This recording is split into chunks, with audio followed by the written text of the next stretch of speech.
Crunky, bro. Thank you so much. Yeah. Appreciate it, man. Yeah. Oh, I left you hanging there. We are here downtown Osaka. Yeah. Outside the ABC mart. Yeah, outside the FC. Super dope that you were kind enough to agree to have a chat with me. It's a pleasure. My name, full name, Stanley Toledo. Stanley, then Don, then last name is Toledo. Yes, like Philip Toledo. Yeah. Like, I don't know, I'm Filipino, but the name is Stanley. I don't know why. My mom name is. Interesting. I was born and raised in Philippines, so Yeah. but I think we migrated in Japan for, I think, 12 or 13 years ago. Yeah, so you're pretty much part of the furniture here in Japan now, eh? You've been living here so long. Yeah, I was married in Japan. How old were you when you moved here? 15 years old. But Nice. my mom, like 25 or 30 years here. So I would just come, then go back to Philippines, then just visit again, then go back to Philippines. But when I think 16 years old, my mom decided, oh, you're not doing well in Philippines. You're not going to school. So, because I was doing this crazy things in Philippines. I was like, yeah, I will just go to Japan and help you. I would just work Philippines. It's hard to. I was just doing crazy things. Yeah. You're a little bit of a naughty boy. Yeah, Okay. back then, but now. Were you skating back then? Yeah. But not professionally, but just for fun. Mm-hmm. Do skate, then with friends. Yeah. Then a little bit of fingerboard. Cool. So his alias is, or his nickname is Crunky. Yep. Apparently it was due to a mispronunciation of your. I love the chocolate.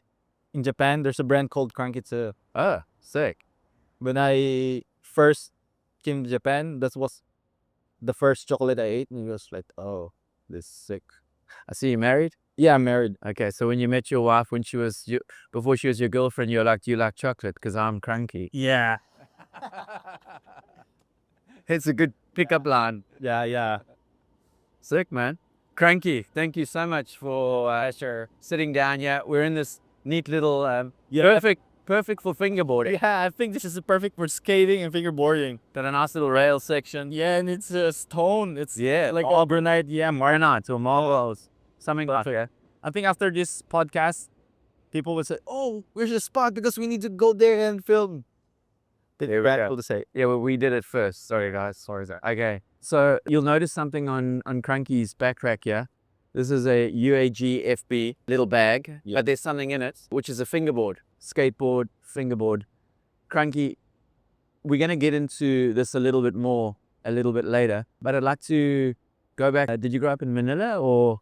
No, I was born in like a little province in Visayas. It's called Bye Later. So it's like an island. I don't know if it's island but it's a province in somewhere in Visayas. Near the beach? Yeah, it's in the center, so it's near the beach and mountain. So it's, yeah, so shout out to all my fellow Baybayanans. Yeah, all the crew back home. Yeah, and all the Filipinos, all the Bisaya.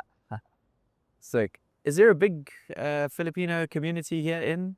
Yeah, in Japan? There's a lot of Filipinos in Japan because back then, Philippines have like a connection with Japan. Like they asking for workers or like entertainers back then. Even until now, it's like a training program that Japan will ask the government to send us workers or people to work in Japan. So there's a big community here in Japan for sure. What were you into as a kid? I mean, you grew up near the ocean, but also near the mountains. Your formative years, like sort of your elementary years, what sort of hobbies and sports were you into back then? Back then, skate, because it's a province, it's not like a big city. So we are just doing go to the beach and then skateboard, play basketball because basketball is a big thing it's not the national sports in Philippines, but it's like the mainstream sports in Philippines. So yeah, basketball, skateboard, and just hanging out in the streets, like everything you do as a kid. Yeah, being with your mates. I mean, Yeah. I've interviewed quite a few people here in Japan, and it's quite interesting how they go through these different phases in their life. They'll be into baseball, but then they'll transition into basketball, and then they'll go from basketball into like surfing. And did you ever get into surfing? Just recently, because when I started working in the brand UAG, Yeah. The boss is a surfer, and I was like, oh, I skate, maybe I can do surf. I thought that easy, but when I tried it, yo, I can't even barely stand, or just maybe like on the body, like the ride the wave. Yeah, yeah. It's very hard, and I was, but it's fun. So yeah, definitely I'm gonna practice more. Yeah. On a not pro, but I just want, before I die, I want to stand up on a board. Yeah, which I'm sure you will do. I mean, having coming from a skate background, but there are, as you say, there's so many more factors and muscles that you're using. I told my boss, yeah, it's so easy because I skate before when I was young, and my boss said, oh, okay, let's see, let's see. When we go to the beach, I was like, oh, okay, give me the board. And I was like, what? I can't stand. I don't understand why. And I'm not weak, but I can do push up, but I don't know why. Maybe there's a I think there's a technique doing the, Yeah, like, there's a movement of the board Yeah, as right. you're trying. It's not like a solid, yeah. like doing push-ups on the floor. There's movement, and that plays a big role in it. Yeah. So, skating into the more counterculture scene, were you quite an academic at school? No, I can't even reach the schools. I was like, I don't want to go to school. Back then, I just want to hang out like somewhere in internet cafe and just play games, or go to basketball court and just lay down and chill with friends, or find a skate spot to just hang out. I don't know why. I don't hate school, but I don't want to go to school. Something like, I don't know why. That's why my mom decided to, yo, you don't have future in Philippines if you keep doing that. So come here in Japan. So that's why my mom and me decided to, okay, I will just go to Japan with you, because all of my siblings are already in Japan. I'm the one left in Philippines with my grandma. Okay. So did you spend quite a few years just with your grandmother Yeah, in the Philippines? yeah, because Growing up. my mom is really working in Japan for long. It's like, I don't know if 30 years, something like that. I think more or less, something like that. So, and I have a half brother Japanese, and they broke up, and then yeah, they Japanese granted me visa to migrate in Japan. So since then, and it's really hard to live in Philippines if you didn't finish school, or you didn't have a degree. But yeah, I decided to, if you're in Japan, if you're 16, you can just start work. And if you have work in Japan, even if you're lazy, or you just do 4 hours or 5 hours of work, 8 hours, you can eat like morning, lunch, and dinner. So So you must have been apart from your mom for quite a few years. yeah, She like, was here in Japan. yes, she just, if she have time, maybe like once a year she will visit me in Philippines. So like 1 month or 3 weeks or 2 weeks, something like that. Then she will go back in Japan and work. It must have been a bit tough. Yeah, it's kind of tough because I grew up without a father, but all of my mother's brother is like a father to me. Like, they look out for me. I grew up with them because in Philippines, like, I don't know if I think it's cultural with your stay with your family. Not in the U.S. If you get married, you will go to a different house, right? Or live separately, something like that. But in Philippines, my mother's brother, siblings, my grandma, we live in same house. So I grew up with them. Okay. So they became my guardian when I grew up. So you had that support, Yeah. strong family bond. Yeah, growing up, they are my guardian. Yeah. Yeah. Yeah, My mom is in Japan. you're like your grandmother becomes almost like your mother. Yeah. Exactly. Is she still alive, your grandmother? Yeah, yeah. Wow. She's still alive. She had a birthday last week. So happy birthday, grandma. Love you.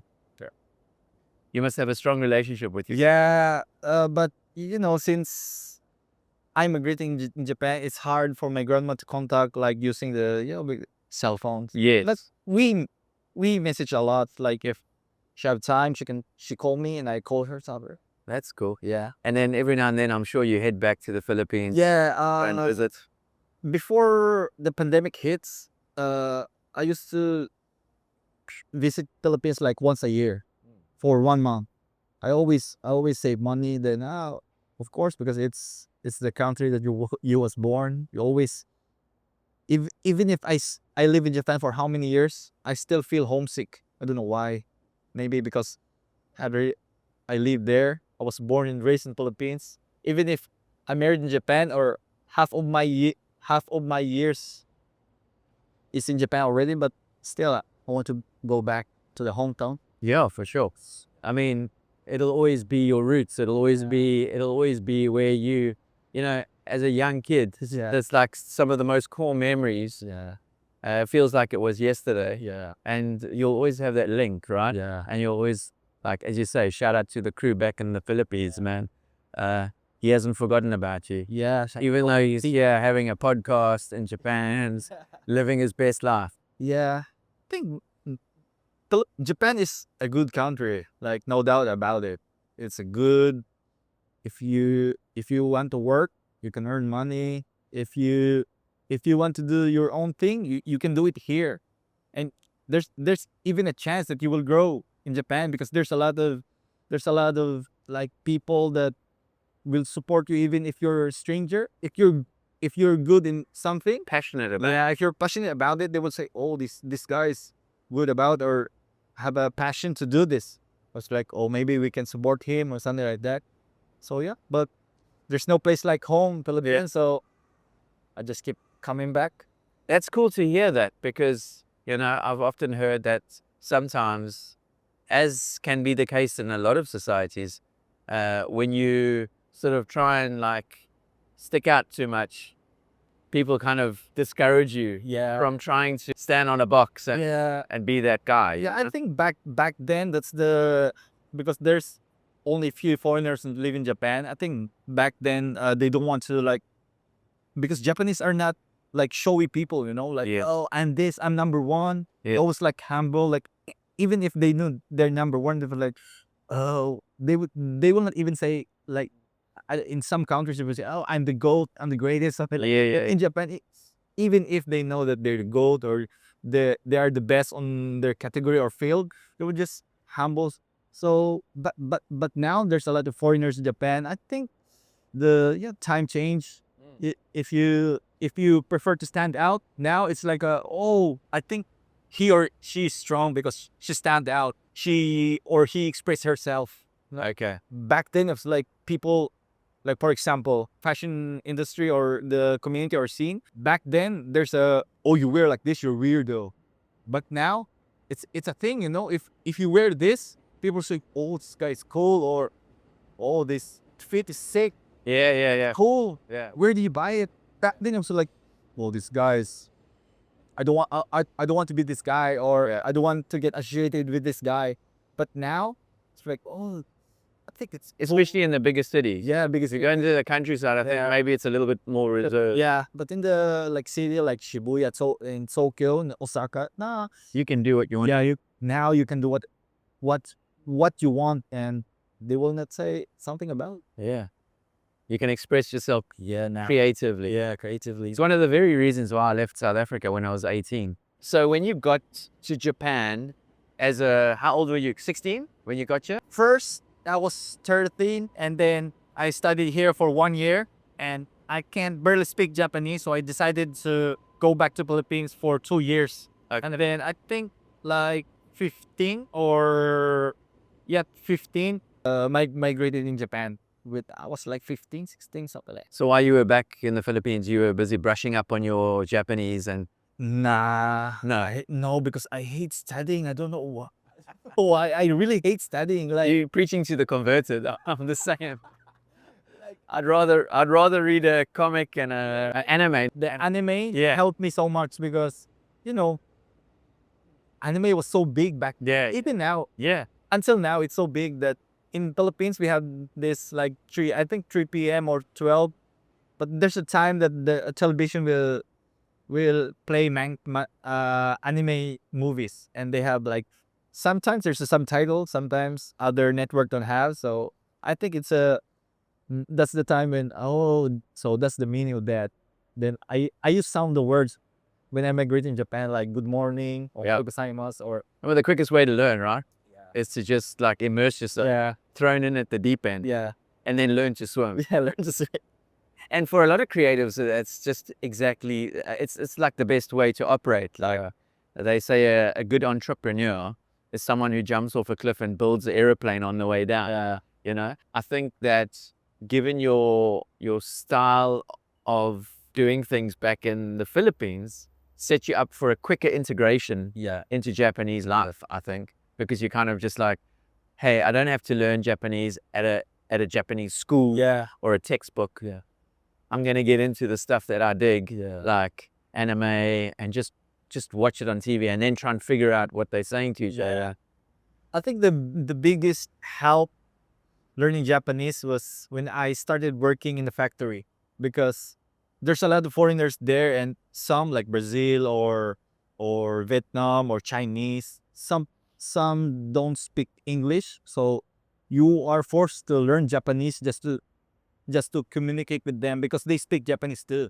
Got it. The bad part is they speak Japanese but not fluently, and the grammar's not like 100% correct. So you will learn the bad Japanese or the bad grammar Really? Japanese when I grew up. Yeah, because even my mom, if she lived in Japan for long, but she's not really fluent in Japanese because I don't know. It's a hard language. There's the same pronunciation but different meanings. So something like that. And yeah, at work, they speak a lot of Japanese. Then I tried to learn little by little. That's why now I can speak Japanese, but not that fluent, and not in a business level. But I can talk with Japanese, and they understand me. You can communicate Yeah. on a daily basis, kind of. Yeah, and if they speak, I can understand them. But if they speak like fast, I will maybe mess up some of the words. It's hard because I speak on Philippines. I speak two languages, like my mother's tongue language, like Bisaya, because I'm from Visayas. In Manila, they speak Tagalog. Like Tagalog is the language in Philippines. And at school, I learned English.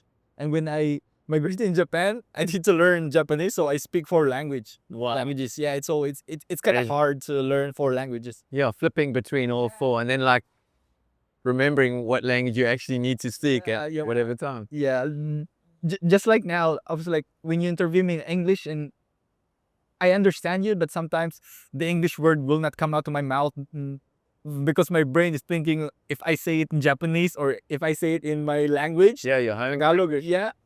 So No, I think your English is great, by the way. I must just compliment you. try.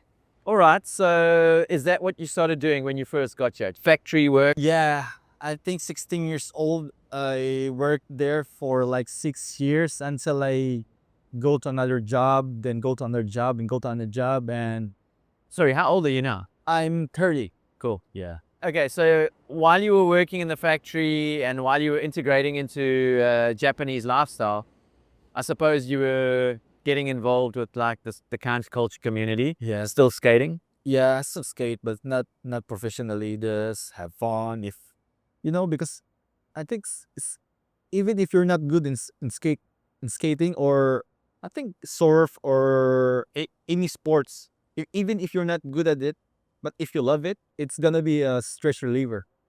Like you ride your skateboard and go to, even you just push and just roam around. Yeah. It feels like you're in different world, like you forget things. Just like when I do fingerboard, I film tricks or just practicing at home. It become my stress reliever. It's like a medicine, but you're not taking it. It's like it will bring you in different world or dimension that you're just focusing on this for now, like doing this trick or doing this clip. They always say that, oh, you're back then you're weird. You're playing with a toy and you're adult, and it's like, it's okay if you call me weird. It's okay for me, but it's a stress reliever. It's the way I express myself is through fingerboard. Very cool. So now let's talk about fingerboarding. It's an up and coming, what would we call it? A movement. Yeah, I think. Movement. Yeah, I think it's a community now. It's a scene. I wouldn't classify it as a sport per se. Yeah, yeah, for sure. Not now. Not now, but it's a movement. It's a way of expressing yourself on a miniature skateboard. Yeah. I'm just explaining this to a lot of our viewers who've never been exposed to fingerboarding. We're going to leave that links down below for Crunkys and UAGs down below. Please click on them. Go show some love. Go show some support. Yes. Follow. And start deep diving into fingerboarding, because it's just going to keep growing from here. It's just going to catapult. And I think one of the main reasons why is because even adults, Yeah. you speak about stress relief, you speak about something that you can just like zone out. Yeah. But I think the biggest connect for me is it takes you back to like your childhood. Yeah. And it links you to being young again. And like it just keeps you feeling young. Yeah. Am I correct in thinking? Yeah. Exactly, because now in Japan there's a lot of like home for old people, you know, like I forgot the word, like Yes. like Home for the aged. home for the aged. We are trying to connect with home for the aged company to give them free boards or Really? yes, because when you do fingerboard, it's like a muscle memory and it will connect to your brain, right? And some old people don't want to forget things, but if they practice fingerboard, they will not get hurt, right? Because it's only using their hand and fingers. It's like they can remember what the things that they do, like tricks, practicing tricks, or like an exercise for their hands or fingers. That because some old people, they don't move their hands, like it will become like this. Yeah. If they don't move it. Yeah. But if they practice fingerboard, they will stretches their muscles or bones. So we are trying to connect with some company to send them free, and they will use it in the hospital or something like that. Or yeah, it will become like a you know, with the exercise with the hand. Yeah. Like I don't know what's the name of this. Yeah, like the squeeze balls or the sprung loaded things. It's same with fingerboard, because your movement is like this, and with different different obstacles or section or ramps, you can learn like even if you practice only, it will become like a, you know, like a stress ball or something. Some And it's motor neurons as well. Yeah. So it's cognitive function, motor neuron re-engagement, movement of the hand to counteract arthritis in the fingers. Yeah, exactly. To be like a dope granny or a grandpa with like a little flat cap going on. Yeah. You'll be the coolest granny or grandpa in the old age house. I'm gonna get my mom one. She's 92. You should give her and try. But the only problem maybe because it's kind of noisy when you do fingerboard, you know. Yes. It's on the table, but we are trying to look for a way to make it more silent. Maybe like put something on the like a silent mat. Yes. Yeah, we Like are a substrate that'll dampen that clicking sound. Yeah, we are still trying to. It's still in the planned pace, like. But for skaters, you can't beat that sound. Yeah. And on the rail, and Yeah. those are emotive sounds that take you back to like skating, right? Fingerboarding, guys, you got to check it out. Yeah. UAG is the brand, and Crunky is part of the team at UAG. Yeah. What is your role there? Back at first, they contacted me to become a rider, and yeah, I ride for them for like I think 4 or 5 months, and then when the owner said, "If you didn't have work, maybe you should work for me." Are you sure? I'm a foreigner. Maybe I don't. I can help you with the fingerboard in this side, but for other work, maybe I can do it. And say, no, we can do it. Don't say you can't. You didn't try. Just try it first for 1 month. Maybe like 2 months, 1 month, and I tried it, and the owner said, "No, you're natural." So until now, I think I'm looking for 1 year, 1 year and 2 months now. Very dope. Sick, man. Your role is sales? Yeah, sales, international sales on the website. I'm editing stuff or putting new products on the website, and social media like Instagram, Facebook, TikTok. I'm the one who put new videos or photos or everything, and like on the English or international like customers that if they want to distribute our product, I'm the one who contact with them, or like a collaboration or everything on the international side. And sometimes I teach kids how, or not just kid, but like if we go to events, because some company will invite us to do like an event here, then they need like an instructor to do how to do fingerboard, then they will call us, then I'll teach customers how to do fingerboard or demo. I think we've been traveling a lot lately in Japan, like go to different cities in Japan just to teach everybody what's fingerboarding, because it in Japan, in Olympics, it's the Japan takes the gold. So in skateboarding, so it become mainstream sports now in Japan, the skateboarding. Yeah. And it's fingerboard. It's like a mini version of skateboard. So it's like if there's a skateboard event, it's like a set. Always there's a fingerboard now. Back then, nothing, but now it's a growing scene. So. And you can do it anywhere. That's the beauty of it. It's not as, it's just there on your backpack. Yeah, you would not get hurt. Yeah, you won't get hurt. You just got to keep your fingers nice and fit. Yeah, now You insure your fingers. Got insurance on your fingers. And then, like, we're sitting here, when we got here, we were looking at this, like, little zone here. I mean, this is a perfect little setup to ride. the best. So you can sit here. Ordinarily, you'd come here if you're on your own, right? Yeah. And the first thing you do is you do this Yeah. Yeah, right. Cell phone.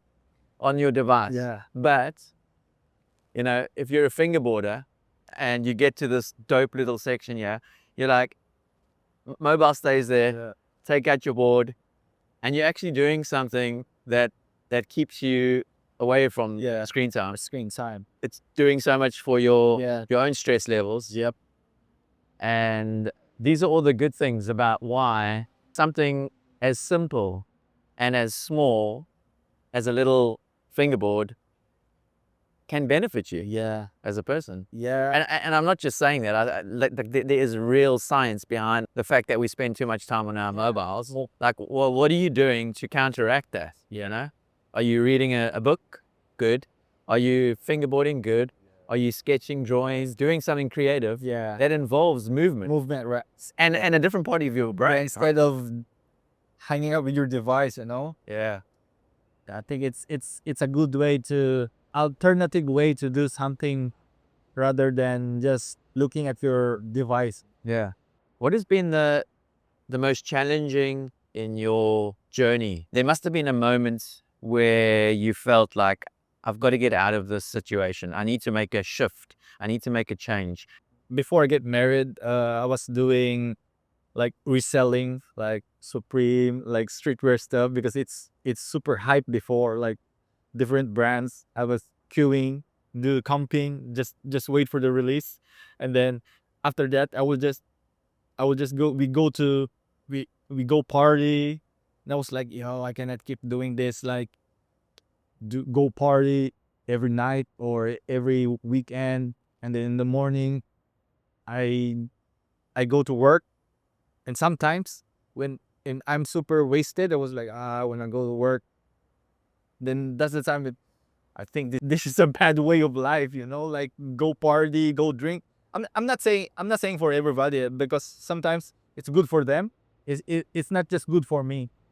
That's why I try to change myself, that I didn't quit drinking, but I will just drink like occasionally or in the house.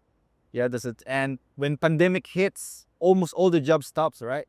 And I only got like $4,000 or $3,000 in my bank account, and I was like, and I'm married at that time, and I have one kid, and I have my wife, and we need to support our families too, right? Especially my wife, she have a family back in Philippines too, and me, and I was like, oh, how can I do this? We don't have job. We have job, but only 2 hours or 3 hours because of the pandemic. The work hours become shorter and shorter. On the pandemic, when I go to my closet and find like my clothes, working clothes, fingerboard dropped from my closet, and I was like, what is this, a calling? I used to fingerboard before, but I stopped.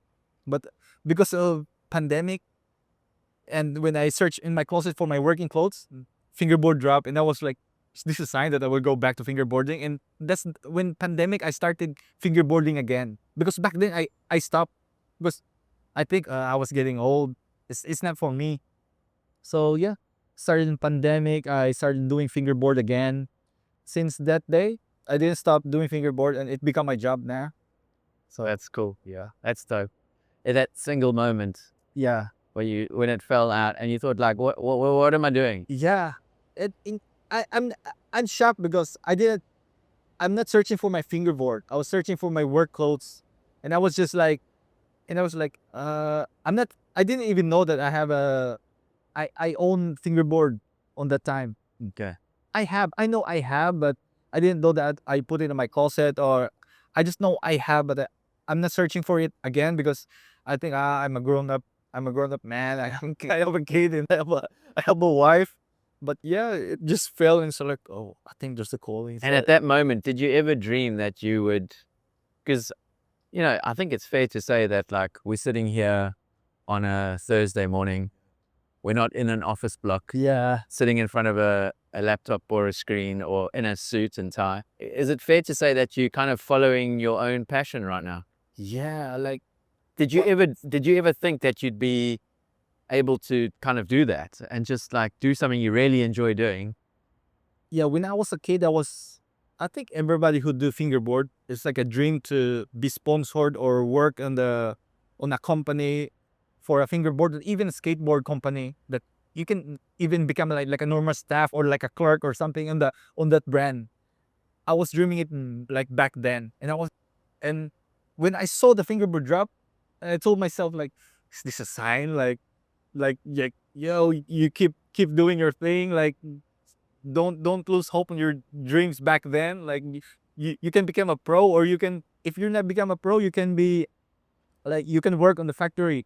Because I'm not good at fingerboard. I know how to play fingerboard, but I'm not like in the from the other companies rider that they are super good. Like it's hard tricks, technical tricks. I can do it, but not same as them.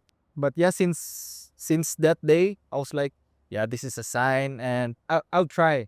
I'll try again to do fingerboard, and maybe I get sponsored, posted clips on social media, and then yeah, UAG saw my videos. Not that day, but after like how many months, I keep posting videos on social media. Then UAG contacted me, yo, if you want, you become a rider, and then the rest is history. Now I'm working on the brand that I admire. So I do it professionally now.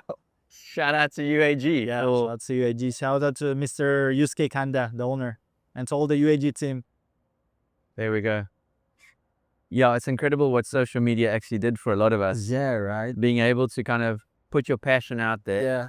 There's a good and bad thing about Yeah. social media. There's a good and a bad thing. Yeah. It's like the illustration of a bottle of water Yeah. is it'll cost you so much at a convenience store. Yeah. A bottle of water will cost you X amount at at a petrol station. Yeah. It'll cost you X amount at an airport. Yeah, airport. It'll cost you even more like when you're flying Yeah. in the air. It's still the same bottle of water, Exactly. but go to where you are valued the most. Yeah. And that's what social media did for a lot of us, Yeah. is it allowed people who could see the value and the passion in what you're doing. Yeah. And actually give you the freedom to enter that world and express your passion and then still be able to support your family. And that's the beauty of it, right? Yeah. I think that's the big not the best or the biggest, but it's one of the memory that I will not forget. Like it's from a hobby turned to a profession. And when I say profession, people will just say, "Oh, it's a toy." So what you're saying that it's a profession? Nah. If you go to other countries, you will see pros from different brands. Yeah. They have their own graphic board, and they earn money from it. Some even make their own company. they will ride at first, and they will just I will just make my own component. Yeah. And yeah, it's like a hobby to profession. I even if what you say it's not a profession, it's a profession now because I work. And yeah, shout out to UAG. Yeah, I mean, something to just douse the fire with someone who were to look at fingerboarding as anything more than, or to doubt it as anything more than like a toy. Well, I mean, you're wearing a Supreme cap. Yeah, We think of brands like Cause, yeah, and Cause is just a toy. yeah. It's a toy, right? But one of the biggest like toy brands, He's a cause is artist. like artist. Then yeah, It's a a toy now. It's one of the biggest brand in the world. Well, there we go. Yeah, So, yeah, I think you need to rethink that if you think it's just a toy. yeah. It's a toy, but not a toy that you used to buy. Because now I think fingerboard will cost you like $200, or there's even a brand that only deck costs like $300. It's expensive than a skateboard. Well, exactly. Yeah. Yeah, exactly. And the amount of detail Yeah, gone into, like, if you look at a pro setup, yeah, it's like taking a pro board yeah. and shrinking it Yeah, down to this size, yeah, you know? exactly. And Every detail is like professionally handcrafted. Some of the brands even take like what months to make the board because they want to make it perfectly even with the size. So yeah, it's a toy, but not that toy. it's also an art. Yeah, an art. It's becoming an art Yeah. form. Yes. Fingerboarding is like it's like you can express art to it. Your handcraft. You will handcraft it, and then you design the graphics, you design the shape, you design almost everything.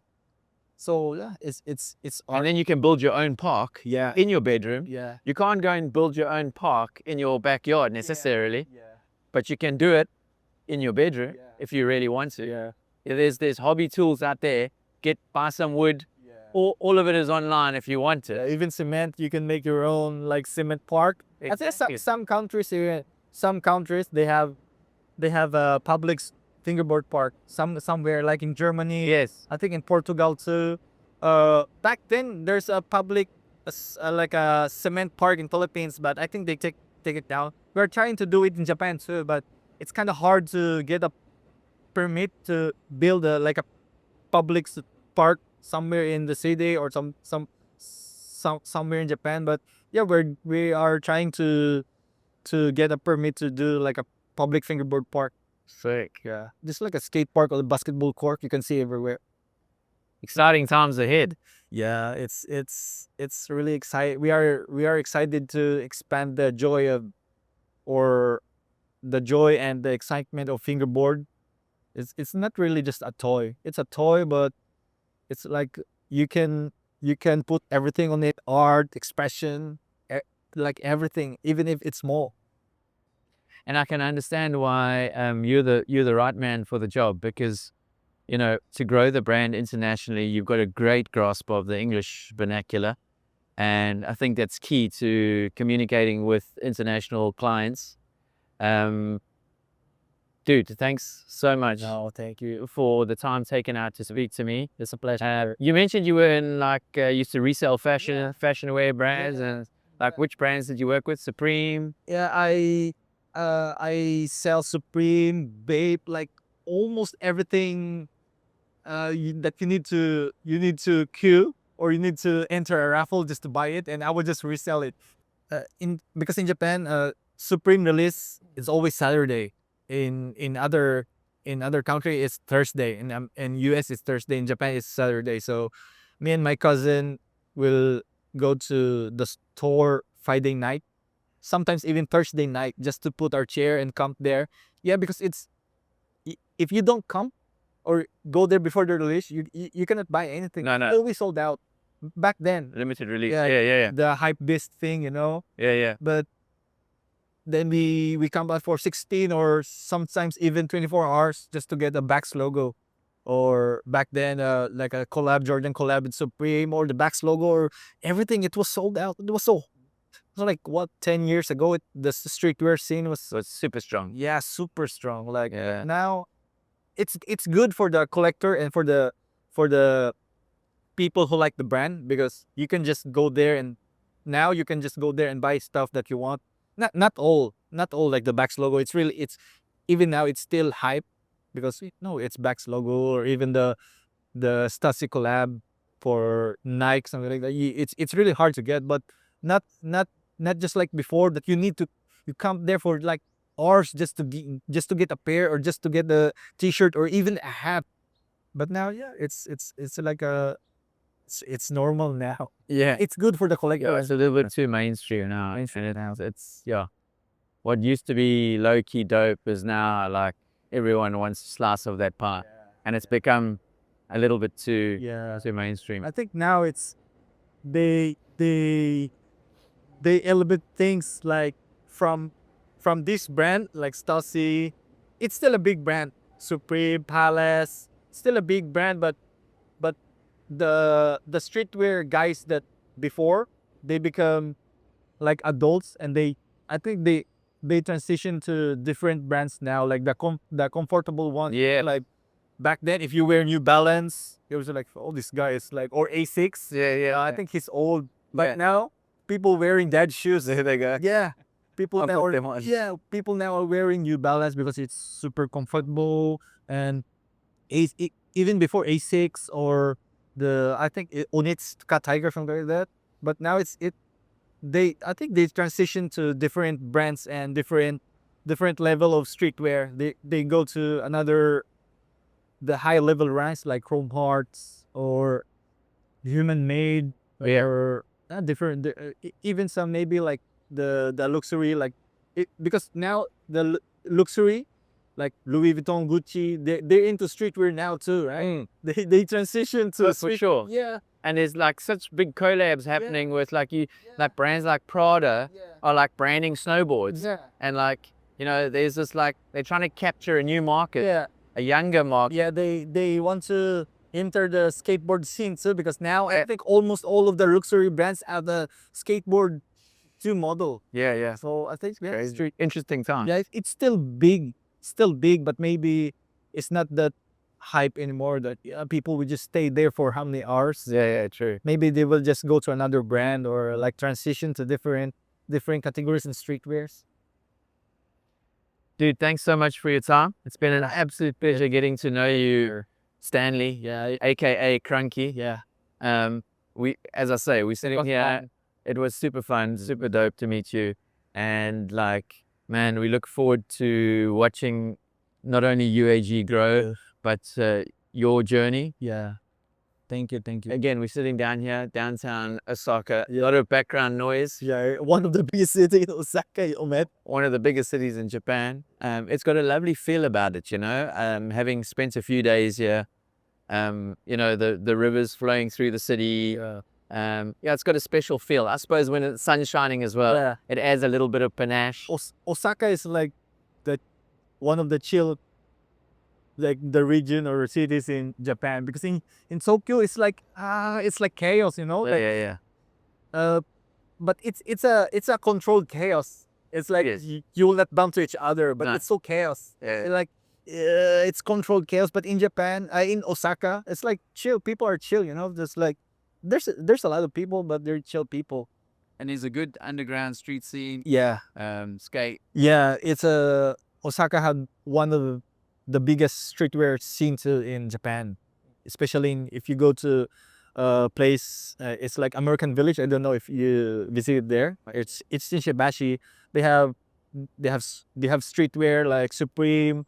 I think they just opened Palace in Osaka. I don't know if in Osaka or Fukuoka. They have Stasi, Undefeated, Babe, Human Made. There's a lot of brands there in Shinshibashi.